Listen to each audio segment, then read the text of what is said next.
ஒரு தரமான தீர்மானம் எடுத்திருக்காங்க. இந்த வருஷத்துல 52 இல்லை 53 வாரங்கள் வரும். டிபிஆர்னா 53 வாரம், இல்லைன்னா 52 வாரம் வரும். இத்தனை இந்த வாரத்துல நான் என்ன பண்ணுவேன், ஆலயத்துக்கு ஒழுங்கா வருவேன். சொல்லுங்க, ஆலயத்துக்கு ஒழுங்கா வருவேன். இந்த ஒரு ஆமென் சொல்லுங்க. ஒரு தீர்மானம் நம்ம எடுக்கணும், நான் ஒழுங்கா வருவேன். அல்லேலூயா. ஆண்டவரே, நான் ஆலயத்துக்கு அழகா நான் ஒழுங்கா போறேன். வருஷம் ஃபுல்லா நான் என்ன பண்ணக்கூடாது, வியாதிப்படக்கூடாது. நான் சுகமா என்ன பண்ணணும், இருக்கணும். இருந்தா ஒரு ஆமென் சொல்லுங்க. அப்புறம் என்ன சொல்லணும், ஆண்டவரே இந்த வருஷம் ஃபுல்லா நான் என்ன பண்ணக்கூடாது, கடன் வாங்கக்கூடாது. சொல்லுங்க, கடன் என்ன பண்ணக்கூடாது, கடன் வாங்கக்கூடாது. நான் என்ன கொடுக்கணும், கடனை கொடுக்கணும். எத்தனை பேர் விசுவாசிக்கிறீங்க? நான் வாங்க மாட்டேன் அப்படின்லாம் கை தூக்குங்க. நல்லா தூக்குங்களேன். எஸ்தர் பேர் கொஞ்சம் பாதி கை தான் தூக்குப்பாரு.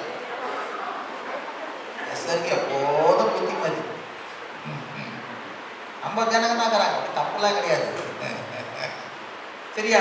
சொல்லுங்க, நான் கடன் வாங்க மாட்டேன், நான் கடன் கொடுப்பேன். நல்லா சொல்லுங்க, நான் கடன் வாங்க மாட்டேன், நான் கடன் கொடுப்பேன். நான் ஹாஸ்பிட்டலுக்கு போக மாட்டேன், நான் சுகமா இருப்பேன். அல்லேலூயா. நான் ஒழுங்கா கோயிலுக்கு வருவேன். எதற்கு சுகம் வேணுன்றீங்க? ஒன்றும் குறை இல்லாமல் நிறைவா இருக்கணுமா? கர்த்தரை தேடுவோருக்கு ஒரு நன்மையும் குறைப்படாது. கர்த்தரை தேடிப்பாரு, சுகம் குறைப்படாது, பொருளாதாரத்தில் நீ குறைப்படவே மாட்டேன். யாரும் கையெழுந்த லெவலுக்கு இருக்காது.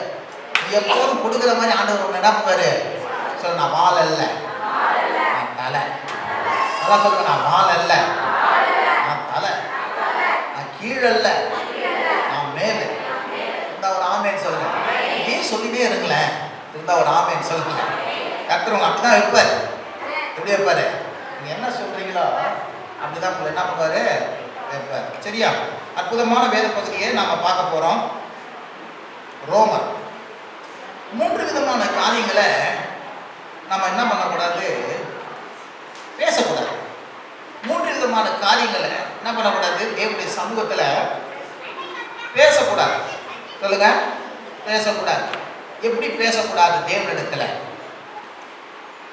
ஒரு அவிசுவாசம் இருந்தவர்கள் போல, அதாவது என்ன சொல்றேன்னா, the worldly people சொல்லுவாங்க, தேவனை அறியாத மக்களை போல நம்ம என்ன பண்ணக்கூடாது, பேசக்கூடாது.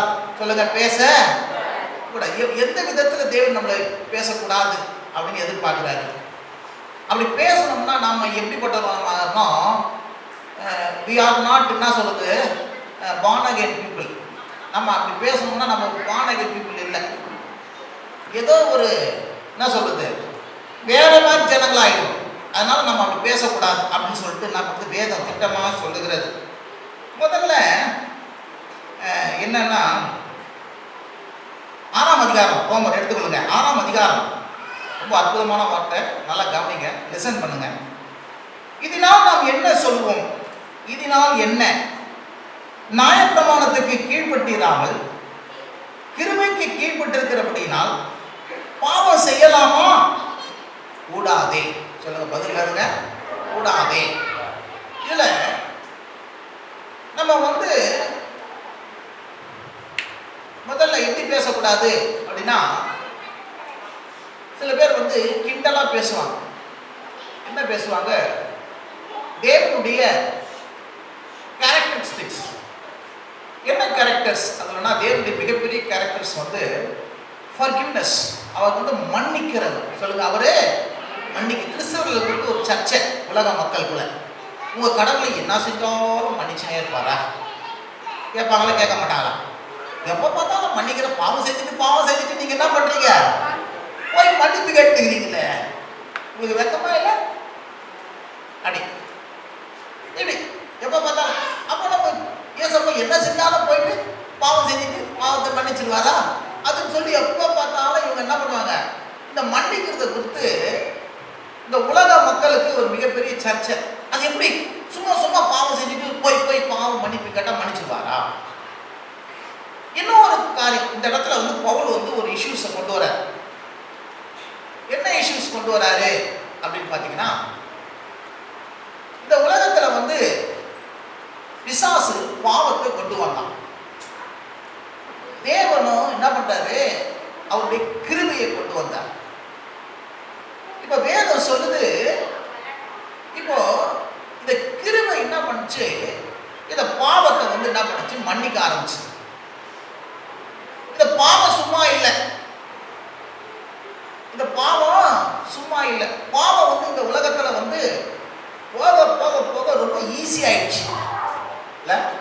முன்னெல்லாம் பாருங்க, பாவம் செய்யணும்னா கொஞ்சம் துட்டு செலவு பண்ணோம், கொஞ்சம் எல்லா காரியங்களும் செஞ்சால் தான் நம்ம செய்ய முடியும், அதுக்கு செய்யறதுக்கு கூட. ஆனால் இப்போலாம் ஒன்றே இல்லை, செல்போன் பாவம்னு சொல்லலை, அதை நம்ம எப்படி யூஸ் பண்ணுறோன்னு பொறுத்து. கம்ப்யூட்டர் பாவம்னு சொல்லல, இன்டர்நெட் பாவம்னு சொல்லல. ஆனால் அதை நம்ம யூஸ் பண்ணுறது தப்பா பண்ணிட்டோம்னா ஈஸியாக பாவம் செய்யறதுக்கு என்ன பண்ண முடியும், வழிவகுக்க முடியும். அதனால அதை சரியான விதத்தில் பார்க்கணும். உடனே நம்ம பிசாசு அதை கொடுக்கக்கூடாது, கிடையாது, சொல்லியே கொடுக்கணும். இதில் நல்லதும் இருக்குது, கெட்டதும் இருக்குது. இதை நான் எதுக்காக மட்டும் பயன்படுத்துவேன், நல்லதுக்கு மாத்திரம் பயன்படுத்துவேன். இருந்தா ஒரு ஆமென் சொல்லுங்க. அல்லேலூயா. இது பிள்ளைங்கிட்ட செல்போன் கொடுத்தவங்களே அதுக்கு என்ன பண்ணுது, தவறான விதத்தில் என்ன பண்ணுது போகுது. இப்போ என்ன ஆகுது, பாவம் அதிகமா பெருகிச்சு உலகத்துல. என்ன பண்ணுங்க, எப்பா முன்ன மாதிரி இல்லப்பா, மனுஷனுக்கு கடவுள் பயம் இருந்துச்சுப்பா, இப்பெல்லாம் எங்க பயங்குது. எல்லாம் துணிகரமா என்ன பண்றான், பாவம் செய்யறான், துணிகரமா தப்பு பண்றான், தெரிஞ்சே தப்பு பண்றான். ஆனா வேதம் சொல்லுது, பாவம் பெருகிற இடத்துல கிருபை அதிகமா பெருகுச்சு. ஒரு பாவமே அவ்வளவு பெருகி மக்களை கஷ்டத்துக்குள்ள, கண்ணீருக்குள்ள, பாடுகளுக்குள்ள, துக்கத்துக்குள்ள, வியாதிக்குள்ள மாத்தோம்னா தேவனுடைய கிருபை எவ்வளவு பெருசு. அவ்வளோ பெரிய கிருபை பெருகி என்ன பண்ணுது, இந்த பாவத்தை எல்லாத்தையும் மன்னிக்குது. உடனே அடுத்தது குறுக்கு வழி மக்களுக்கு தோணுது. யாருக்கு, சம மக்களா இருக்கட்டும், யாருக்கு இருக்குது, உலக மக்கள். அப்போ பாவம் அதிகமா பெருகுனா கிருபை பெருகுன்னு சொல்றாங்களே, அப்ப கிருபை பெருகிறதுக்கு நான் பாவம் செய்யலாம். கிருபை பெருகிறதுக்கு என்ன பண்ணலாம், ஷார்ட்கட்ல பாவம் செய்யலாமா அப்படின்னு சொல்லி நம்ம என்ன பண்ணக்கூடாது, கேட்கக்கூடாது. இந்த விதத்துல என்ன பண்ணக்கூடாது, கேட்கக்கூடாது.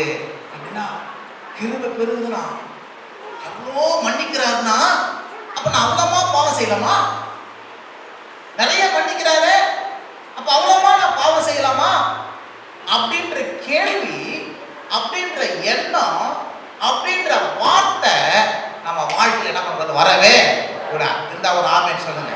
அதான் சொல்ற, கூடாதே சொல்லுங்க, கூடாது. என்ன, அல்லேலூயா, ஆமென். ஒரு பிள்ளை கிட்ட 1000 ரூபாய் கொடுத்து அவங்க அப்பா நம்பி கொடுக்குறாரு. ஏமா வச்சுக்கோ, ஒரு மாசத்துக்கு உங்களுக்கு தேவையானதெல்லாம் இது வச்சுக்கோ, இது உங்க கையில இருக்குது, இது உன் பணம், இது என்னதுங்க, உன் பணம், நீ என்ன பண்ண, இதை வச்சு நல்லா வச்சுக்கோ. இப்போ அந்த பிள்ளை இவ்வளோ 1000 ரூபாய் கொடுத்த பிறகு இன்னும் அப்பா கிட்ட பணத்தை நம்ம என்ன பண்ணலாம், தெரியாம எடுக்கலாம்னு சொல்லி திருடலாம் அப்படின்னு எண்ணம் வரலாமா, என்ன பண்ணக்கூடாது. ஒரு மாசத்துக்கு வேண்டிய பணத்தை இப்பயே கொடுக்குறாரு, கேட்கறதுக்கு மேல நிறைய கொடுத்துருக்கிறாரு. இப்ப எப்படி அவங்க அப்பாவுக்கு தெரியாம பணத்தை நான் திருடணுன்ற எண்ணம் எனக்குள்ள என்ன பண்ணோம் வரும். இப்படி சொல்லலாம், ஒரு முதலாளி சாவியை கொடுத்துட்டு, எப்பா எல்லாம் பார்த்துக்கோ, உன் பொறுப்பு, உன்னை நம்பி இருக்கிறேன், எல்லாம் வச்சுக்கோ அப்படின்னு சொல்லும் போது உடனே அவன் என்ன பண்ணலாம், திருட ஆரம்பிச்சான்னு வச்சுக்க. அப்ப அவன் ஒரு நம்பிக்கை துரோகம் பண்ண மாதிரி தானே ஆகுது. ஹலோ, எத்தனை பேர் விளங்குங்க. அதே மாதிரிதான் பாவம் நிறைய மன்னிக்கிறாரு. அப்ப பாவம் மன்னிக்கிறாரு, பாவம் சேர்ந்த இடத்துல கிருபை அதிகமா சேர்ந்துச்சு.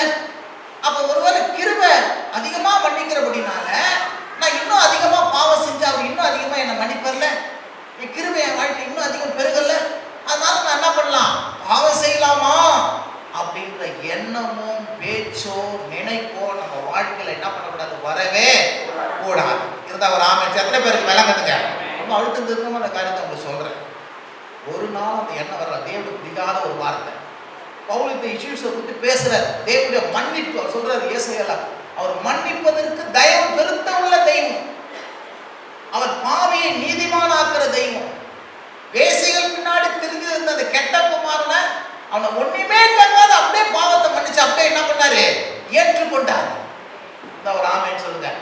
அவ்வளவா ஒரு மன்னிக்க சொல்லும், நம்ம திருப்பி நாம அவர் நிறைய மன்னிக்கிறாரு, இன்னும் பாவம் செய்யலாமா என்ற எண்ணமும் பேச்சும் நினைப்பும் வார்த்தையும் நம்ம வாழ்க்கையில் என்ன பண்ணக்கூடாது, வரவே கூடாது. எத்தனை பேருக்கு விளங்குதுங்க? அல்லேலூயா. முதல் ஏன் வரக்கூடாது? முதல்ல ஒன்று தெரிஞ்சுக்கணும், நீ யார்? நீ யார்? உடனே நீங்க சொல்லுவேன், என் பேரை சொல்லு. உன் பேரை விடுப்பா. நீ யாரு? எங்க அப்பா பிறந்த பிள்ளை, இன்னாருக்கு பிறந்த பிள்ளை. சொல்ல நீ யாரு? நான் இந்த ஊருக்காரன்பா. நீ யாரு அப்படின்னா உடனே என்ன சொல்லுவாங்க, நான் இந்த படிப்பு படிச்சிருக்கிறேன். உடனே நீ யாரு? நான் இந்த தொழில் செய்கிறேன். கிடையாது, அது நீ செய்கிற தொழில். ஒரு இன்ஜினியர், அது அவருடைய தொழில். அவர் கிடையாது, அவருடைய தொழில். இந்த மாதிரி பல விதமான பொசிஷன் சொல்லி அவங்க யாரும் சொல்லியிருந்தாங்க. இல்லப்பா, நீ யார் தெரியுமா? முதல் தேவனுடைய பிள்ளை. இருந்தா ஒரு ஆமென் சொல்லுங்க. You are a children of God, sons of God, daughter of God. நீ தேவனுடைய பிள்ளை. நீ மீட்கப்பட்டிருக்கிற, நீ ரத்தத்தினால் கழுவப்பட்டிருக்கிற. எல்லாவற்றுக்கும் மேலாக பாவத்திலிருந்து விடுவிக்கப்பட்டிருக்கிற. இப்ப பாவத்துல இல்ல, பிசாசின் பிடியில இல்ல, இருள்ல இல்ல, ஒளியின் இடத்துக்கு வந்திருக்கிற. இருந்த ஒரு ஆமென் சொல்லுங்க. இன்னும் ஒரு இஷ்யூஸ் சொல்றாரு பவுல். என்ன இஷ்யூ சொல்றாருன்னா,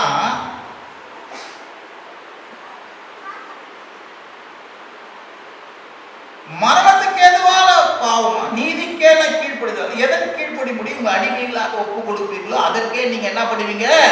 அடிமைகளா இருப்பீர்கள். இப்ப நீ பாவத்துக்கு அடிமை கிடையாது, நீ நீதிக்கு அடிமை. சொல்லுங்க, நீ யாருக்கு அடிமைங்க? நீதிக்கு தான் அடிமை. சில பேர் சொல்லுவாங்க, நான் நியாயத்துக்கு அடிமை. நியாயக்காரனா இருப்பான், தப்புன்னு சொல்லுவான். என்ன சொல்லுவான்? நான் நியாயத்துக்கு அடிமை, நான் உண்மைக்கு அடிமை. கிடையாது, கிடையாது. வேதம் சொல்லுது, நீங்க நீதிக்கு அடிமையா இருக்கிறீங்க. இன்னும் சொல்ல போனா, பாவத்துக்கு நீங்க மரித்து இருக்கிறீங்க. சொல்லுங்க, பாவத்துக்கு மரித்த மனுஷன் பாவம் என்ன பண்ணுவான்? செயல்படுவானா? அதே போல நீங்க பாவத்துக்கு மரித்து நீதிக்கு நீங்க என்ன பண்ணுவீங்க? பிழைத்திருக்கீங்க. எப்ப சிலுவையில் அவரோடு கூட அறையப்பட்டீங்களோ அப்பவே பாவத்துக்கு நீங்க அறையப்பட்டீங்க, நீங்க செத்தீங்க அவரோடு கூட. எப்போ உயிர் தெழுந்தாரோ அவரோடு கூட நீங்க நீதிக்கு என்ன பண்ணிக்கிறீங்க? உயிர் தெழுந்திருக்கிறீங்க. இனி நீங்கள் அல்ல, உங்களுக்குள்ள கிறிஸ்து வாழுகிறபடினாலே இனி பாவத்தை நீங்க என்ன பண்ணக்கூடாது? செய்யலாமா? செய்யலாமா? செஞ்சா இன்னும் கிருபை பெருகுமே அப்படின்ற யோசனை, அப்படின்ற சொல்லுங்க வாயில என்ன பண்ணக்கூடாது? வரவே கூடாது. எத்தனை பேருக்கு விளக்குதுங்க? ஐயோ, இருந்தா ஒரு ஆமென் சொல்லுங்க. சில நேரத்தில் பிள்ளைங்க மிஸ் அண்டர்ஸ்டாண்டிங்கா பேசிட்டு இருப்பாங்க. சில நேரத்தில் அந்த பேச்சு வந்து நம்ம கேட்போம், நம்மளை நம்பல. சில நேரத்தில், அப்பா நீ எனக்கு இதெல்லாம் தருவியாப்பா? அப்பா இதெல்லாம் மேல தருத்து ரெடியா இருப்பாரு. இந்த பிள்ளை அப்பா கொஞ்சம் தருந்ததை பற்றி தருவாரா தரமாட்டாரா ரொம்ப சந்தேகத்தில் இருக்கும். அப்பா இப்படி கேள்வி கட்டணும் ரொம்ப கவலையாயிடும். டேய், நான் உழைக்கிறதே உனக்கு தான், நான் சேர்த்து வைக்கிறதே உனக்கு தான், எல்லாம் உனக்கு தான், என்ன போய் இதை தருவியான்னு சொல்லி என்ன பண்ணி கேட்கலையா? எவ்வளவு வேதனைப்படும் தெரியுமா அந்த வார்த்தை. இதெல்லாம் சொல்ல வர, பாவம் செய்யலாம். ஐயோ, உன்னை எந்த ஸ்தானத்துல கொண்டு போய் வச்சிருக்கிறேன், எவ்வளவு உயரத்துல கொண்டு போய் வச்சிருக்கிறேன், எவ்வளவு மேன்மையா வச்சிருக்கிறேன், எனக்குள்ள வச்சிருக்கிறேன். நீ அல்ல, உனக்குள்ள கிறிஸ்து வாழ்கிறாரு. ஆகவே நான் என்ன பண்றேன்? இப்போ என்னுள்ள கிறிஸ்து பிழைச்சிருக்கிறாரு. ஆகவே இது பாவம் செய்யலாமா செய்யட்டுமா அப்படின்ற யோசனை, சிந்தனை, பேச்சு இது என்ன பண்ணக்கூடிய வாழ்க்கையில வரக்கூடாது. அதனால்தான் சொல்றேன், இயேசுவின் பின்னே போக துணிந்தேன், பின்னோக்கே நான். சொல்லுங்க, பின்னோக்கே. பாவத்தை நோக்கி நான் என்ன பண்ண மாட்டேன்? பின்திரும்பி பார்க்க மாட்டேன். அதுதான் சொன்னார் அவரு. யாருக்கு? லோத்துவின் மனைவி. லோத்து இருக்குதான், அவன் மனைவி பேர் இருந்துச்சா? இல்ல. லோத்து அனுதினமும் பாதிக்கப்பட்டு கொல்லாத இடத்துல இருந்து நீதிமானா இருந்தான். ஆனா இவன் கொஞ்சம் அந்த பாவத்துக்கு மேல ஒரு ஆசை உண்டு பிள்ளைக்கு. ஆண்டவர் மீட்டு கொண்டு போறாரு. கவனிங்க, மீட்டு கொண்டு போயிட்டு சொல்றாரு, எப்பா இனி அந்த என்ன பண்ணாத, சோதம் பொம்மராவை திரும்பி என்ன பண்ணாத, பார்க்காத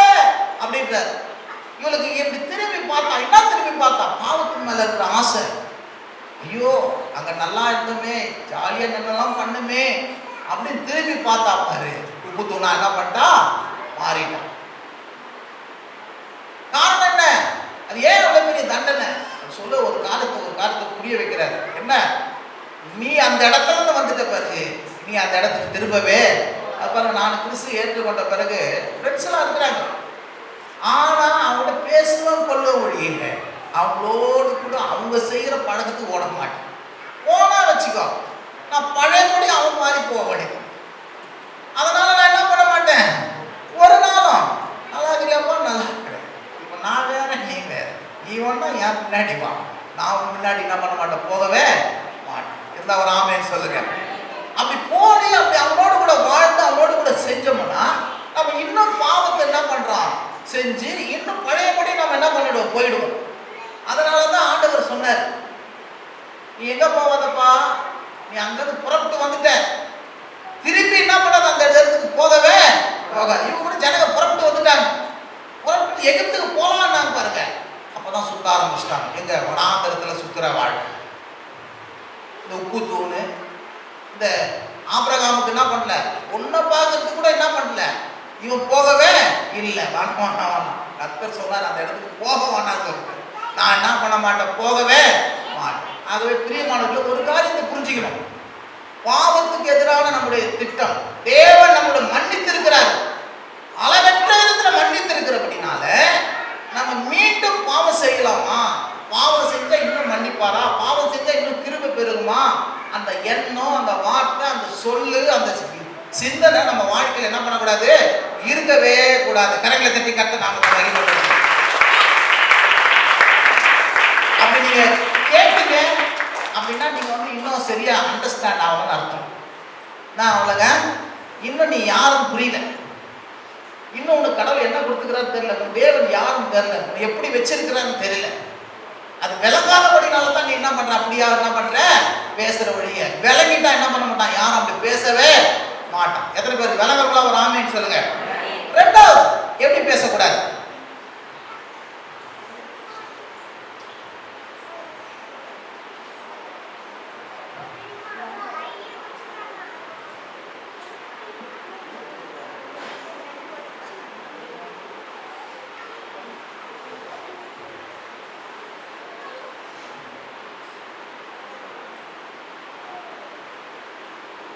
ஒன்பதாம் அதிகாரம் அடுத்தது. முதல்ல என்ன சொன்ன சொல்லுங்க, சொல்லுங்க முதல்ல என்ன சொன்ன, பாவம் செய்யக்கூடாது, அது தெரியும். எப்படி பேசக்கூடாது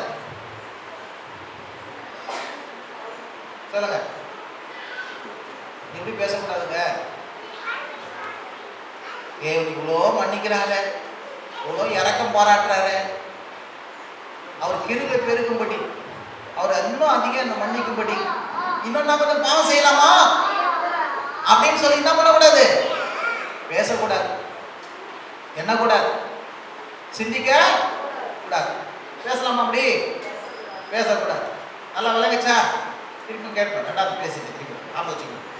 9ஆம் அதிகாரம்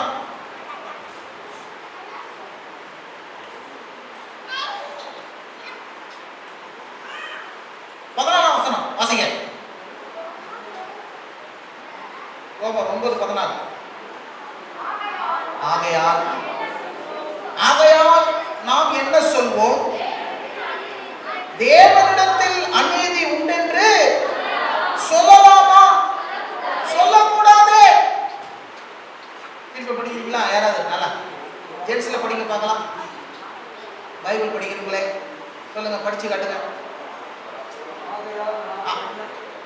ஆகையால் என்ன சொல்வோம், தேவனிடத்தில் அநீதி உண்டென்று சொல்லலாமா, சொல்லக்கூடாது. திருப்போம் சொல்லுங்க, சொல்ல எப்படி சொல்லக்கூடாது? சில பேரு இவங்க தேவனோட பெரிய நீதிமான், தேவன் கிட்ட போய் நின்னாங்கன்னா இவங்க தேவனோட பெரிய ஆள். தேவனுக்கு கண்ணு இருக்குதா, அவருக்கு காது இருக்குதா, அவருக்கு மூக்கு இருக்குதா, அவருக்கு இறக்கம் இருக்குதா, அவருனா இப்படி கொடூரமா இருக்கிறாரு அப்படின்னு சொல்லி இவங்க பெரிய ஆள் மாதிரி என்ன பண்ணுவாங்க, பேசுவாங்க. இவங்க ரொம்ப நீதிமான் மாதிரி, தேவன் வந்து அநீதியா இருக்கிறான். சொல்லுங்க, தேவன் இந்த உலக மக்கள் சொல்லுவான், டெத் ஆயிடுச்சுன்னு வச்சுங்களேன், உடனே ஒருத்தர் ஓடி போய் வேண்டுவான், ஹாஸ்பிட்டல் போவான், டெத் ஆயிடுச்சு இருக்கிற போட்டாமா டம்மோ தீங்கு எடுப்பான், கடவுளே இல்லைன்னுவான். உடனே இன்னும் கடவுள் வந்து இவங்க வந்து அநீதி செஞ்சிட்டமா. அதான் சொல்ல, தேவனிடத்தில் அநீதி உண்டு என்று சொல்லலாமா, கேட்கலாமா? கேட்கக்கூடாதே. சொல்லுங்க, கேட்க. ஏன்னா அவர் நியாயாதிபதி, அவர் நீதிபரர், எந்த பாவமும் செய்யாதவர், ஒரு குற்றம் அறியாதவர், பரிசுத்தர், நீதி வழுவாதவர், அவர் நீதியின் சூரியன். அவரிடத்தில் எந்த அநீதியும் இல்லை, எந்த பட்சாதாபமும் இல்லை. இந்த இடத்துல ஒரு இடத்துல வந்து கிளாரிபிகேஷன் பண்றார். என்ன கிளாரிபிகேஷன் பண்றார் கவனிங்க, விளக்கமா சொல்லி போறாங்க. ஈசாக்கின் இடத்துல 2 பிள்ளைகள், ரெபெக்காள் இடத்துல 2 பிள்ளைகள் பிறக்கிறாங்க. ஒரு பிள்ளை ஏசா, இன்னொரு பிள்ளை யாக்கோபு. ஒரே தாய் வீட்டுல ஒரே நேரத்துல 2 பிள்ளையா பிறக்கிறாங்க. கவனிங்க, 2 பிள்ளையா பிறக்கும் போது பிறக்கிறதுக்கு முன்னே சொல்றாரு, மூத்தவன் இளையவனுக்கு ஊழியம் செய்வான், பெரியவன் சிறியவனுக்கு என்ன பண்ணுவான், ஊழியம் செய்வான். நான் ஏசாவை வெறுத்தேன், யாக்கோபை சிநேகித்தேன். இந்த வார்த்தை கேட்டோன்னு எல்லாருக்கும் மண்டை காயம் பாருங்க. என்னங்க ஒரு கடவுள், ஒரு குழந்தை பிறக்கிறதுக்கு நல்வின தீவன தெரியறதுக்கு முன்னாடி இவனை வெறுத்தேன்னு சொல்றாரு, இவனை சிநேகிச்சேன்னு சொல்றாரு. அப்படிப்பட்ட தேவனை நீங்க எப்படிங்க நீங்க நீதி உள்ள தேவன் சொல்றீங்க? அவர் அநீதியர் அல்லவா? அவர் என்னங்க, அநீதியர் அல்லவா? அவர் எப்படி நீதிபரர் என்று நீங்க சொல்றீங்க அப்படின்னு சொல்லி என்ன பண்றாங்க, கேள்வி கேட்கிறாங்க. அதான் இந்த இடத்துல கிளாரிபிகேஷன் பண்றாரு. கவனிங்க, அந்த பிள்ளை பிறக்கிறதுக்கு முன்னாடியே, நல்வின தீவன தெரியறதுக்கு முன்னாடியே தேவனுடைய தெரிந்து கொள்ளுதல் நிமித்தமாக அந்த பிள்ளை எப்படியாய் வரப்போகிறது என்பதை கர்த்தர் என்ன பண்றாரு, நியமிக்கிறார். அந்த பிள்ளை பூமியில உருவாகத்துக்கு முன்னா ஒருத்தனை தெரிந்து கொள்றாரு பாருங்க. அந்த தெரிந்து கொள்வதனாலே, அழைக்கப்படுகிறதுனாலே எல்லாமே என்ன பண்ணுது, நிலை நிற்கிறதா இருக்கிறது. அவனை தெரிந்து கொண்டபடினால தான் என்ன பண்ணுது, அப்படியா அவனுக்கு அப்பேற்பட்ட நல்ல காரியங்களை பின்னாடி பார்க்கலாம். அவனுக்கு என்னது, அம்மா கிட்ட தயவு உண்டாகுது. இன்னும் பல இடத்துல அவனுக்கு என்ன பண்ணுது, தயவு உண்டாகுது. இவனுக்கு எல்லாம் கிடைக்கணும்னு சொல்லிட்டு போறான், எல்லாம் என்ன பண்ணுது, மூடி போகுது. இவனே ஆட்டோமேட்டிக்கா சேஷ்ட புத்திர பாகத்தை என்ன பண்றான், வெறுத்து தள்ளுறான். இதெல்லாம் ஏன் நடக்குது அப்படின்னா, பிறக்கிறதுக்கு முன்னே அவர் தெரிந்து கொள்வதனால என்ன பண்ணுது, இப்படி எல்லாம் நடக்குது. அப்ப இன்னொரு காரியம் சொல்றாரு, எப்பா அவரு மிதியிட்ட களிமண்ல ஒன்ன வந்து கிருபா பாத்திரமும் ஒன்ன வந்து கோபாக்களை பாத்திரமா பண்றதுக்கு அவருக்கு உரிமை இல்லையா? அவருக்கு உரிமை இல்லையா? இந்த ஒரு ஆமேன் சொல்லுங்க. விளக்கம்லாம் ஒரு ஆமேன் சொல்லுங்க. தேவன் வந்து அவர் வந்து சிருஷ்டிகர், அவர் வந்து எல்லாரையும் உருவாக்குறார். அவர் வந்து எல்லாம் கரத்தில் இருந்து அவர் வந்து ஒரு பாத்திரமா உருவாக்கும் போது அவருடைய உரிமையை யாருமே என்ன பண்ண முடியாது, ஒன்று கேட்க முடியாது. அதுக்கப்புறம் சொல்றாரு பாருங்க, நான் மோசையை நோக்கி, எவன் மேல் இரக்கமாய் இருக்க சித்தமாய் இருப்பனோ அவன் மேல் இரக்கமாய் இருப்பேன், எவன் மேல் உருக்கமாய் இருக்க சித்தமாய் இருப்பனோ அவன் மேல் உருக்கமாய் இருப்பேன். ஆகையால் விரும்புகிறதும் அல்ல, ஓடுகிறதும் அல்ல, இறங்குறதே தேவனால் ஆலயம். தேவனிடத்துல என்ன, நம்முடைய கிரியினாலே தேவனுடைய நீதியை பெற்றுவிட முடியுமா? இல்ல. தேவனுடைய இரக்கத்தினால தான் தேவனுடைய நீதியை என்ன பண்ண முடியும், பெற்றுக்கொள்ள. விரும்புகிறதும் அல்ல, ஓடுகிறதும் அல்ல, தேவனுடைய இரக்கம் தான் என்ன பண்ணது, காண்பிக்கிறதாய் இருக்கிறது. மேலும் என்னுடைய வல்லமை உன்னிடத்தில் காண்பிக்கும்படி நான் பூமியில் எங்கும் பிரசவம் உன்னை நிலைநிறுத்தேன் என்று பார்வோன் சொன்னதாக வேதத்தை சொல்லி இருக்கிறது. ஆகையால் எவன் மேல் இரக்கமாயிருக்க சித்தமாயிருக்கிறான் அவன் மேல் இரக்கமாயிருக்கிறான், எவனை கடிந்து கொள்ள சித்தமாயிருக்கிறாரோ அவனை கடிதம். இப்படியானால் அவர் இன்னும் ஏன் குற்றம் பிடிக்கிறார்? அவர் சித்தத்துக்கு எதிர்த்து நிற்கவர் யார் என்று சொல்வான். அப்படியானால் மனுஷனே, தேவனோடு எதிர்த்து நிற்கிற நீ யார்? உருவாக்கப்பட்ட வஸ்து உருவாக்கனை நோக்கி நீ என்னை ஏன் இப்படி உண்டாக்கினா என்று சொல்லலாமா? மிதியிட்ட ஒரு களிமண்ணிலே. அதான் சொல்றார், தேவன் தமது கோபத்தை காண்பிக்கவும் தமது வல்லமை தெரிவிக்கவும் தமது மகிமை எத்தனமாகி கிருபாத்திரம் மேல் தம்முடைய மகிமின் ஐஸ்வரத்தை தெரியப்படுத்தவும் சித்தமாய் அழிவுக்கு எத்தனை கோபாக்குடைய பாத்திரங்கள் மேல் மிகவும் நீடிய சாந்தத்தோடு பொறுமையா இருந்தால் உனக்கு என்ன? அப்ப நிறைய காரியத்தை சொல்லிட்டே வர்றாரு. நம்ம கேட்கறோம் சில நேரத்துல மிகப்பெரிய பாவம் சொல்லணும். அப்பா அம்மா பார்த்துட்டு நீ ஏன் என்னை பெத்த? இந்த கேள்வி இருக்குது பாருங்க, பயங்கரமான பாவமான கேள்வி. என்ன ஏன் பெத்த? பெத்தல ஓடு, பெத்தல செய், ஏன் இந்த கேள்வி கேட்கறது? அது ரொம்ப துணிச்சலான கேள்வி, ஒரு மீறிய காரியம். ஒரு நாள் என்ன பண்ணக்கூடாது, அப்படி பேசவே கூடாது. பிள்ளைகளா நல்லா தெரிஞ்சுக்கிங்க, வாழ்க்கையில எந்தெந்த காரியத்தில் பேசக்கூடாதுன்னு புரிஞ்சுக்கணும். தகப்பனுக்கிட்ட தாய்கிட்ட எதை பேசணுமோ அதைத்தான் பேசணும். அளவுக்கு மீறி என்ன பண்ணக்கூடாது, பேசக்கூடாது. விளங்குறவங்களாம் ஒரு ஆமேன்னு சொல்லுங்க. அப்புறம் சொல்றாரு அவரு, இப்படி அவனை சிநேகத்தை இவனை வெறுத்தேன் என்று சொன்னாலும் கூட, அவரு கோபாக்கனை செலுத்தினேன் என்று சொன்னாலும் கூட, அவங்க மேலேயே நான் தயவா இருப்பேன்.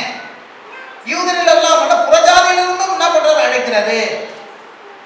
நீங்கள் எல்லாம் என் ஜனங்கள் இல்லாதவர்களே அவர் ஜீவனுள்ள தேவனுடைய ஜனங்கள் என்று சொல்லி என்ன பண்றாரு, அழைக்கிறாரு. நிறைய கருத்து சொல்றாரு. தேவன் வந்து அவனை தள்ளிட்டேன், அவனை இது பண்ணிட்டேன், புறஜாதி அவங்க ஜனங்கள் அல்ல, யூதரை மாத்திரம் தெரிஞ்சு கொண்டேன். இல்லப்பா, அதுக்கு பிறகு வந்து இன்னும் நிறைய காரியம் வந்து புறஜாதிகளுக்கும் அவர் தேவனா இருக்கிறாரு. ரெண்டாவது, புறஜாதிகள் இருந்தும் ஜனங்கள் தெரிஞ்சுக்கிறாரு. புறஜாதிகள் மத்தியிலிருந்து ஜீவனுள்ள தேவனுடைய பிள்ளைகளாக இருப்பாங்கன்னு சொல்லிக்கிறாரு. சோதம் கோமராவை போல தள்ளுல, அவர் வந்து தள்ளுனாலும் மீதியான ஒரு ஜனங்கள் என்ன பண்ணுவாரு, வைப்பாரு. இதெல்லாம் உங்களுக்கு விளங்காது, நிறைய காரியம் இருக்குது. தேவன் அப்படி செய்யறதுக்கு ஒரு திட்டம் இருக்குது, தீர்மானம் இருக்குது. நீங்க வந்து எல்லா காலத்துக்கும் உட்பட்டணும், அவரோ எல்லா காலத்துக்கும் அப்பாற்பட்டவரா என்ன பண்றாரு, இருக்கிறாரு.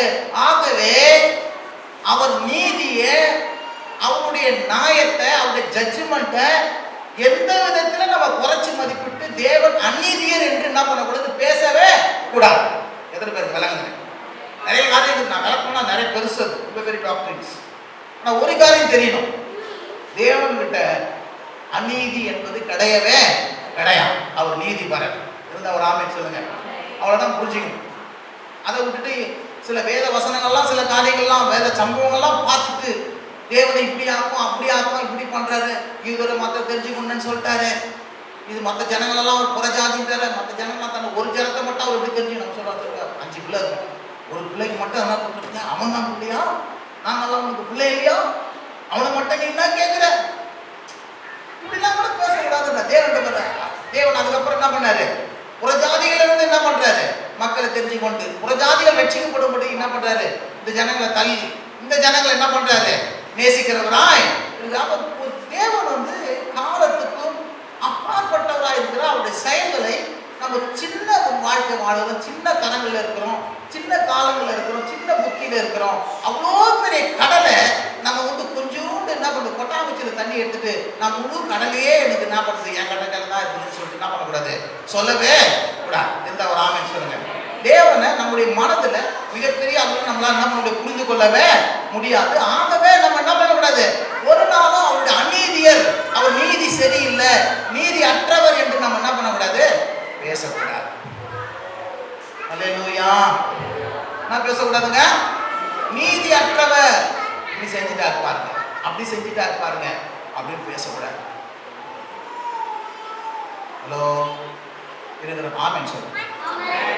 அல்லேலூயா. Praise the Lord. அவர் நீதியின் தேவன் சொல்லுங்க, அவர் நீதியின் தேவன், நியாயாதிபதியின் தேவன். அவர் எந்த விதத்திலும் அநீதி என்ன பண்ண மாட்டார், செய்யவே மாட்டார். இந்த ஒரு ஆமென் சொல்லுங்க. அதனால ஒரு காரியம் புரிஞ்சுக்கணும், சில நேரத்தில் தேவனை எப்படி கேள்வி கேட்கக்கூடாதோ பெற்றோர் சில கேள்விகளும் கேட்கக்கூடாது.